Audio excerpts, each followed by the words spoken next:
दोस्तों, road traffic accident के बाद जिंदगी और मौत में कुछ ही लम्हे होते हैं।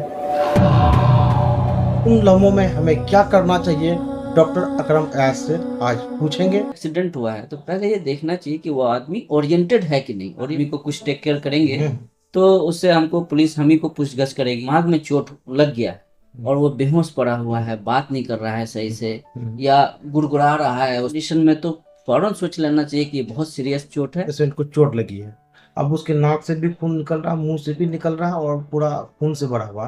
तो एक मेडिकल में आप लोग कहा ना कि एयरवेज को क्लियर करना, क्या आम आदमी एयरवेज को क्लियर इतना सा कुछ कर करके हो सकता है कि आप उसकी जांच करो। सीवियर चोट होता है, वो होता है चेस्ट इंजरी। वैसे कंडीशन में पेशेंट को उठा के बैठाना नहीं चाहिए। सबसे कुछ इस तरह का तो किसी चीज को लगाइए, स्टेबिलिटी दीजिए। बदन में गोद में उठा लेते हैं लोग, वो सबसे भी इंजरी हो सकती है। दोस्तों, रोड ट्रैफिक एक्सीडेंट के बाद जिंदगी और मौत में कुछ ही लम्हे होते हैं। उन लम्हों में हमें क्या करना चाहिए, डॉक्टर अकरम अयाज से आज पूछेंगे। इस वीडियो को आखिर तक देखिएगा, हो सकता है कि आपको ये वीडियो कभी किसी को जान बचाने में मदद कर सकता है। डॉक्टर साहब, आपने बहुत बिजी शेड्यूल में मुझे कीमती टाइम दिया है, इसके लिए मैं पूर्णिया खबर की तरफ से आपका शुक्रगुजार हूँ। रोड एक्सीडेंट होने के बाद सबसे पहले जो भी आदमी देखता है पेशेंट को, तो वो क्या करे, उनके पास क्या क्या ऑप्शन है ना, वो थोड़ा बताइए कि फर्स्ट वो क्या कर सकता है, जो अननोन आदमी है, जो मेडिकल साइंस को नहीं जानता। रोड ट्रैफिक एक्सीडेंट नहीं, किसी भी तरह का एक्सीडेंट है, जैसे कि रोड ट्रैफिक एक्सीडेंट हो गया या ऊंचाई से कोई गिर गया या फार्म यार्ड इंजरी होता है, खेत वगैरह में काम कर रहा है, तो किसी भी तरह का एक्सीडेंट हो तो सबसे पहले तो रोड ट्रैफिक जो एक्सीडेंट होता है, सबसे पहली चीज़ दिमाग में तो ये रखना चाहिए, गवर्नमेंट ऑफ इंडिया की तरफ से ये चीज़ है कि आप अगर उस पेशेंट को फौरन टेक ओवर करते हैं तो कोई केस उस नहीं होगा आप पर, आपको कोर्ट में जाकर के कोई विटनेस नहीं देना है। अक्सर लोग इस चीज़ से घबरा जाते हैं कि हम इस पेशेंट को, इस आदमी को कुछ टेक केयर करेंगे तो उससे हमको पुलिस हम ही को पूछगछ करेगी, हम ही को परेशान करेगी। लेकिन ऐसा नोटिस आ चुका है और आपसे कोई पूछगछ नहीं हो। और देखना चाहिए पहली चीज़ तो ये, आदमी का एक्सीडेंट हुआ है तो पहले ये देखना चाहिए कि वो आदमी ओरिएंटेड है कि नहीं। ओरिएंटेड का मतलब ये कि वो आँख से देख पा रहा है, बात कर पा रहा है कि नहीं, होश में है कि नहीं, कैसा है वो पहले तो देखना चाहिए। तो दिमाग का क्या स्टेटस है वो देखना चाहिए। अगर किसी के दिमाग में चोट लग गया और वो बेहोश पड़ा हुआ है, बात नहीं कर रहा है सही से या गुड़गुड़ा रहा है उस तरह, आप उसको नाम पूछ रहे हैं तो बता नहीं पा रहा, तो वैसे कंडीशन में तो फौरन सोच लेना चाहिए कि ये बहुत सीरियस चोट है और फौरन इसको किसी अच्छे सेंटर पर शिफ्ट करना चाहिए।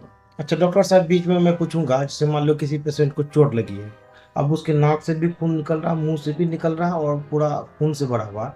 तो एक मेडिकल में आप लोग कहा ना कि एयरवेज को क्लियर करना, क्या आम आदमी एयरवेज को क्लियर कर सकता है? जैसे मुंह का जो चोट लगता है, हाँ। तो जो भी है सलाइवा के साथ वो पेट में जाता रहता है, अच्छा। तो जनरली एयरवे कम कंप्रोमाइज होता है। लेकिन हाँ, नाक का भी जैसे चोट लगा तो नाक का एरिया ब्लॉक हो गया तो मुंह से आदमी सांस लेता रहता है, जी। है ना। अगर मुंह में चोट लगा है तो नाक तो फ्री है, दोनों कंबाइंड इंजरी बहुत सीवियर इंजरी है, तो हो सकता है ऐसा, ऐसा हो सकता है। तो वैसे कंडीशन में है कि अगर सांस नहीं ले पा रहा है लोग, तो पेशेंट तो बेहोश में पड़ा होगा। वो अगर ऑक्सीजन थोड़ा बहुत भी नहीं मिले तो फौरन पेशेंट सिक हो जाता है। तो उसको तो ऐसे कंडीशन को फौरन शिफ्ट करना चाहिए, आप वहाँ पे ऑन स्पॉट कुछ कर नहीं सकते। नहीं, लोग बोलते हैं ना कि मुंह से उसका ब्लड को हाथ से कोशिश करना चाहिए कि या सकिंग करके हाथ घुसा करके हाँ, पूरा मुंह के अंदर जो भी चीज है उसको निकाल दें। निकालना है। या ऐसा भी कर सकते हैं, कभी टंग उसका पीछे चला जाता है या कोई भी चीज टूट करके वो बीच का एरिया में आ जाता है, उसको क्लीन कर सकते हैं उंगली डाल करके। अब ये पेशेंट तो एकदम सीरियस है, जब तक हॉस्पिटल पहुंचेगा तो उसको कुछ हो जाएगा, तो आप इतना सा कुछ कर करके हो सकता है कि आप उसकी जांच को। अच्छा डॉक्टर साहब, ऐसा भी होता है ना, किसी का सर में चोट लग गया या स्पाइन पीछे चोट लग गया, माना जाता है मेडिकल में कि ये बहुत क्रिटिकल होता है, यहाँ पे चोट लगने से मौत हो सकती है। वही तो ऐसे जैसे कि अगर वो पेशेंट जो डिसोरिएंटेड है, कोई बात नहीं, तो उसको तो सर का चोट है तो फौरन, अब कोई पेशेंट सही से बात कर रहा है, अच्छे से बात कर रहा है, तो अब यहाँ पर देखना चाहिए कि उसको कहाँ पर चोट लगा है। इसका मतलब है कि सर उसका ठीक है, बात उत कर रहा है सही से, तो सर का मामला ठीक है। लेकिन जो दूसरा सबसे सीवियर चोट होता है वो होता है चेस्ट इंजरी। चेस्ट में अगर कोई खून बह रहा है तो हो सकता है कि वो पेशेंट ओरिएंटेड है, सब कुछ है, लेकिन चेस्ट के अंदर अगर खून बह जाए ज़्यादा या हड्डी दब जाए ज़्यादा तो लंग्स को दबा देता है, जिसके वजह से आदमी सांस नहीं ले पाता है। तो किसी भी इंसान को जिंदा रहने के लिए दिमाग, लंग्स और हार्ट, ये तीनों सिस्टम, वाइटल ऑर्गन जो सही होना बहुत ज़रूरी है।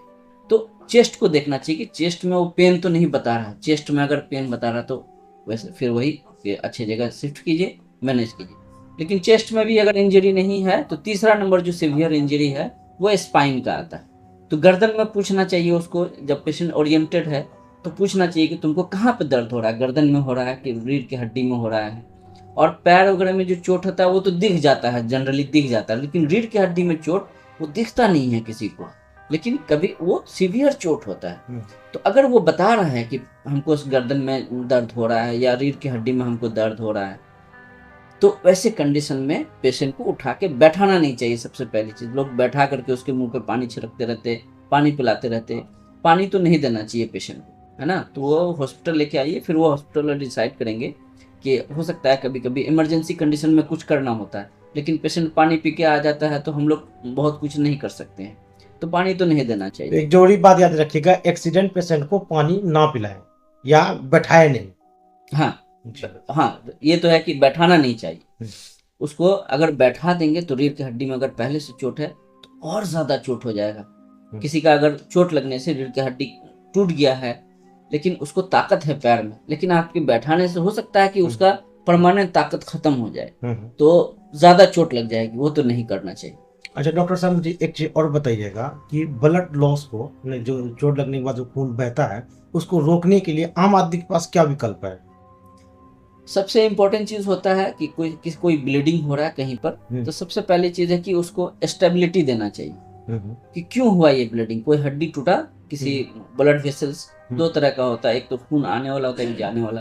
तो ब्लड वेसल्स को रप्चर किया होगा जिसकी वजह से खून बह सकता है। तो सबसे पहले एक स्टेबिलिटी देना चाहिए। आपके अंदर कोई भी चीज टूट भी है या कोई भी चीज उस तरह का है, फट्टी उट्टी कुछ भी, बांस का कुछ चीज भी इस तरह का है, तो किसी चीज को लगाइए, स्टेबिलिटी दीजिए, मजबूती दीजिए। तो उसको जहां पर चोट लगा है उसके ऊपर और उसके नीचे दोनों तरफ कपड़ा से बांध देना चाहिए। बीच के एरिया को ज्यादा डिस्टर्ब नहीं करना चाहिए। और अगर ब्लीड हो रहा है, एकदम एक्यूट ब्लीडिंग हो रहा है वहां पर, तो वहां पर है कि कपड़े से, कोई कपड़े से आप दबा दीजिए, लेकिन और उसको फौरन शिफ्ट करना चाहिए। अगर एक्यूट ब्लीडिंग है तो मतलब सब बदन का पूरा खून निकल जाएगा, तो उसको कपड़े से फौरन दबाओ। जो भी चीज है वहां पर आपका ये है, कोई भी चीज, दुपट्टा है या कोई चीज है, तो उससे दबा देना चाहिए, ताकि वो जो क्लॉट है वहां पर क्लॉट बन जाएगा, तो उसके वजह से फर्दर ब्लीडिंग रुक जाएगा। अच्छा डॉक्टर साहब, मेरा दूसरा क्वेश्चन है, एक्सीडेंट का जो शिकार मरीज है, हॉस्पिटल पहुंचाते टाइम किन किन बातों का ध्यान रखना चाहिए?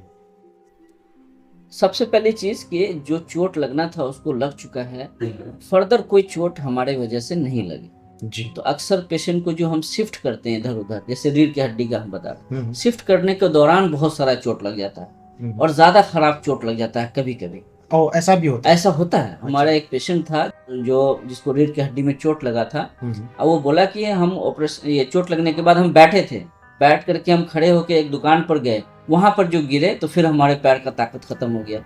इसका मतलब है कि उसको पहले जो चोट लगा था उतना सीवियर नहीं था, हड्डी टूटा था, लेकिन वो जब चला तो बदन का जो वजन पड़ा उस हड्डी, टूटे हुए हड्डी पर, तो रीढ़ के ये जो स्पाइनल कॉर्ड होता है उसको पूरा रप्चर कर दिया वो, तो उसके वजह से वो चल नहीं पाया कभी, तो फर्दर चोट हो जाता है। तो शिफ्टिंग में भी होता है, पेशेंट को कभी शिफ्ट कर रहे हैं तो रीढ़ की हड्डी में अगर चोट है लकड़ी को उठाया जाता है, उसी तरह पूरे रीढ़ की हड्डी को एक साथ उठाना चाहिए। अच्छा, मतलब दो तीन तो आदमी मतलब हाथ लगा कर ट्विस्ट नहीं करना है, बेंड नहीं करना है, ऐसा करना है कि जैसे छोटा बच्चा को जिस तरह उठाते हैं, प्यार जो बच्चा पैदा 3 महीने का 2 महीने का जैसे उठाते हैं स्टेबल नहीं होता, उसी तरह उसको उठाना चाहिए। सिर या रीढ़ की हड्डी में चोट लग जाए तो उसका मूवमेंट को हम लोग कैसे स्टेबलाइज कर सकते हैं? क्या उसको मूवमेंट करना चाहिए या नहीं करना चाहिए?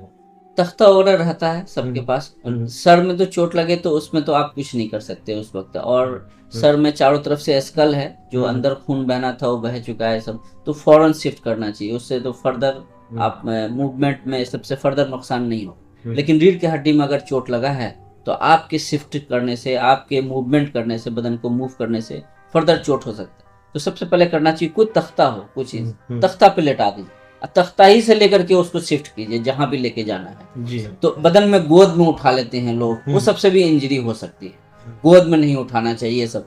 तो तख्ता पे लेटाइए, तख्ता पे उसको जैसे उठाइए, पूरा बदन को तख्ता पर रखिए, तख्ता के साथ उसको शिफ्ट कराइए हर जगह, तो उससे होगी फर्दर इंजरी नहीं होगी। एम्बुलेंस को आने में अगर देरी हो तो आम आदमी क्या कर सकता है तब तक?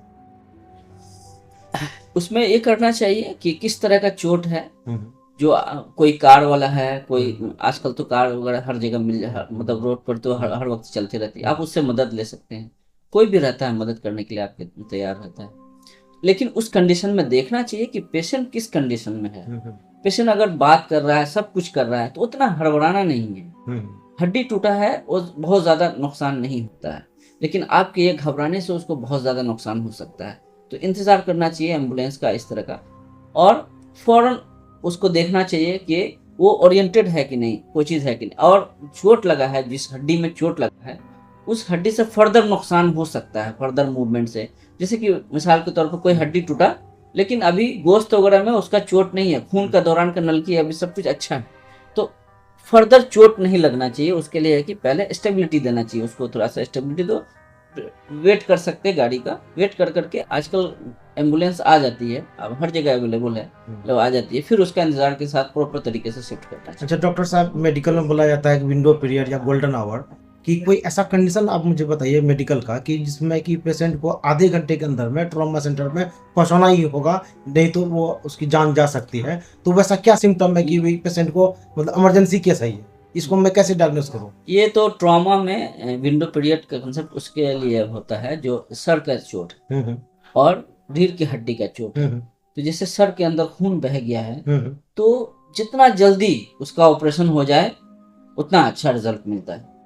तो किसी का अगर खून बह गया लेकिन अभी फौरन शिफ्ट हो गया, अच्छे वैसे सेंटर पे शिफ्ट हो गया जहाँ पे इसका ऑपरेशन प्रॉपर उपचार हो जाता है, तो वैसे सेंटर और फौरन उसका ऑपरेशन हो जाए तो फुल रिकवरी दे सकते हैं। उसी तरह रीढ़ की हड्डी का है, अगर उसको चोट लगा और नस दब गया, रीढ़ की हड्डी का नस दब गया, तो उसका ताकत खत्म हो जाता है। तो वो नस को जितना जल्दी उसका दबाव को हटा दिया जाए तो उतना अच्छा रिजल्ट है। तो ऐसे कंडीशन में आपके पास, आप गरीब हो, अमीर हो, या आपके साथ सुविधा नहीं है, ऐसा नहीं है, वो चोट को कुछ नहीं बोल उससे सकते, मतलब नहीं। उससे मतलब नहीं होता। उसमें है कि इंसान को चोट लगा है, जो इलाज अमीर आदमी का होता है वो इलाज गरीब आदमी करना चाहिए, जैसे भी हो जल्दी करना चाहिए। जल्दी उसका दबाव हटा देते हैं तो फिर से पूरा ताकत आ सकता है। हम कई पेशेंट, मेरा कितना पेशेंट है जिसको ताकत नहीं था पैर हाथ में, उतना ताकत नहीं था कि वो अपनी ज़िंदगी गुजार लेता, लेकिन फिर वक्त पे ऑपरेशन करने से बहुत अच्छा रिजल्ट आया है और फिर से वो अपना काम कर रहे हैं।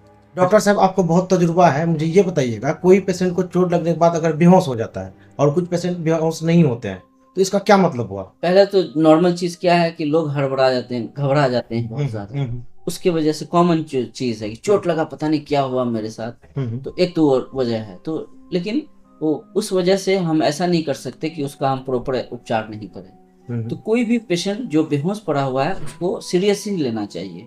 हो सकता है कि उसके सर में चोट लगा है या सीने में ज़्यादा चोट लगा है, उसके वजह से वो बेहोश पड़ा हुआ है, तो फौरन उसको एक अच्छे सेंटर पर शिफ्ट करना चाहिए ताकि वहाँ अगर पेशेंट में बेहोशी है तो इसका मतलब कंडीशन इमरजेंसी सीरियस है, है। हाँ फौरन सीरियस है। शिफ्ट करना चाहिए। अच्छा डॉक्टर साहब, अक्सर क्या होता है कि अपने क्षेत्र सीमांचल में कोई भी या कहीं भी एक्सीडेंट होने के बाद पुलिस या आम आदमी पेशेंट को ला करके सदर अस्पताल में रख देता है, और सदर अस्पताल का सुविधा हर किसी को पता है कैसा है या नहीं है। उसके हिसाब से पेशेंट का जो टाइमिंग है वो खराब हो जाता है ना, या जिसके पास पैसे होते भी हैं वो प्राइवेट या अच्छे अस्पताल में तुरंत नहीं पहुंच पाते हैं। क्या ये एरर है क्या हम लोग के साथ? अब जैसे ये तो है कि रोड ट्रैफिक, कोई भी एक्सीडेंट, कोई एम्बुलेंस वाले सबसे पहले सदर हॉस्पिटल लेते हैं, और सदर हॉस्पिटल वाले कभी भी रिफर नहीं कर सकते प्राइवेट सेटअप पे जी। तो वो क्या करते हैं, हायर सेंटर रेफर करते हैं, पटना भेजेंगे। लेकिन इस पीरियड में पटना, यहाँ से पेशेंट पटना शिफ्ट होगा तो उसमें बहुत सारे उसको नुकसान हो सकते हैं। किसी पेशेंट को हम उसकी जान को बचा सकते हैं, जो सीरियसनेस है उसको कम कर सकते हैं। लेकिन तो ये यहाँ पर तो है कि इस चीज़ का ख्याल रखना चाहिए और खुद ओरिएंटेड रहना चाहिए। आसपास में अगर कोई ऐसा सेंटर है तो उस सेंटर पर कंसल्ट करना चाहिए। डॉक्टर साहब ये बताइएगा, अगर सर में इंजरी हो जाए या स्पाइन में हो जाए या बॉडी में कहीं भी इंजरी हो जाए जहाँ ब्लड क्लॉट होने के चांसेस होते हैं, उसकी सर्जरी कितने दिन में या कितने घंटे में हो जानी चाहिए? ये तो जितना जल्दी। मेरे सेंटर पे एक लड़का था जो ऊंचाई से गिर गया था, तो उसका तो जवान लड़का था, सब कुछ तो हम लोगों को पता रहता है कि ये कैसा चोट है। देखते ही साफ समझ में आ गया कि इसको सीवियर चोट है, तो आधे घंटे के अंदर वो ऑपरेशन थिएटर में ऑपरेशन उसका शुरू हो गया था चोट लगने के आधे घंटे के अंदर। हम्म, तो उसको काफी मैसिव चोट था सर में, लेकिन फुल रिकवरी हो गया, पूरे बदन में ताकत आ गया, उसको पूरा परमानेंट मतलब रिकवरी हो गया फुल। जैसे भी सर में चोट लगे तो जितना जल्दी उसका ऑपरेशन हो जाए, जितना जल्दी उसका इंटरवेंशन, कोई टाइम लिमिट है मेडिकल के हिसाब से? जितना आप जल्दी करेंगे उतना अच्छा बेनिफिट आपको मिलेगा। जितना लेट करेंगे परमानेंट कुछ ना कुछ आपको लॉस, डिसेबिलिटी आएगा, डिसेबिलिटी परमानेंट आएगी। साहब एक क्वेश्चन आपसे और पूछूंगा आखिर में कि कहीं पे इंजरी होती है जिसको हम लोग मेडिकल में बोलते हैं ओपन इंजरी, मतलब खुला जख्म, हड्डी टूट गया है और खुला है और ब्लड निकल रहा है, तो ऐसे में आम आदमी क्या करे? हड्डी टूटता है और उसमें कई तरह का होता है। एक होता है कि बीच से हड्डी टूट गया, एक होता है ज्वाइंट से टूट।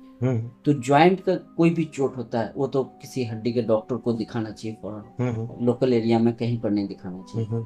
अगर बीच से टूटा है लेकिन चमड़ी में कोई दिक्कत नहीं है, हड्डी अंदर अंदर टूट गया है, थोड़ा सा डिले करके आप दिखा सकते हैं, कोई बात नहीं। लेकिन कोई भी हड्डी टूटा और जख्म बन गया, गोश्त निकल गया बाहर और चमड़ी पूरा कट गया है, तब तो वैसे कंडीशन में फौरन अच्छे सेंटर पे कंसल्ट करना चाहिए।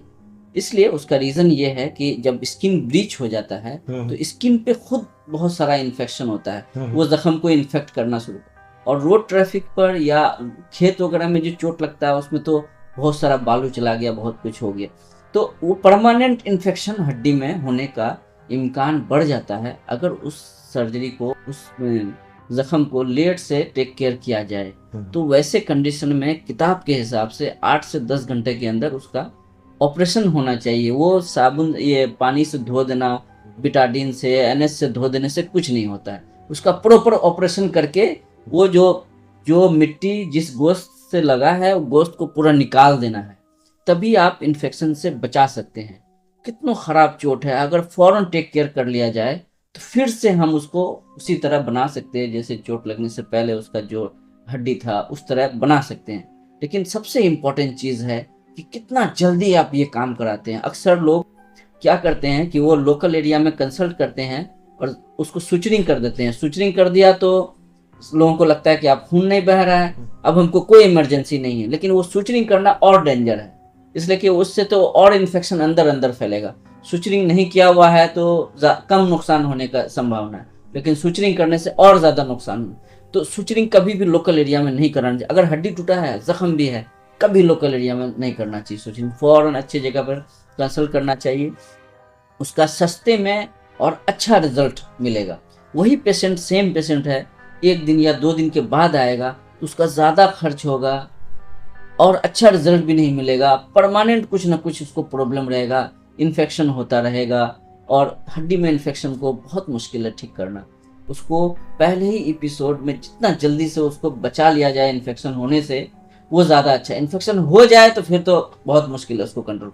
इन्फेक्शन होने से बचाना चाहिए, ये बहुत ज़रूरी है। हमारे खासकर हमारे एरिया में अक्सर गरीब लोग जो होते हैं, जो पहले लोकल एरिया में कंसल्ट करते हैं, वो गरीब बोलते हैं कि वो गरीब हैं इस वजह से, लेकिन उसका बाद में आते हैं तो उसको बहुत अच्छा रिजल्ट नहीं दे पाते हैं। अगर वो पहले अटेम्प्ट में कंसल्ट करें, बेस्ट रिजल्ट उनको दे सकते हैं, फिर से उनको खड़ा कर सकते कि जाके आप कमाएं, वो फिर से अपनी ज़िंदगी अच्छा करें।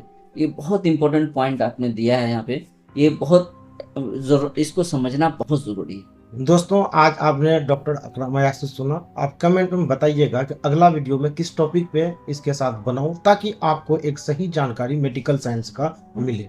यहाँ तक वीडियो देखने के लिए आपका बहुत बहुत शुक्रिया।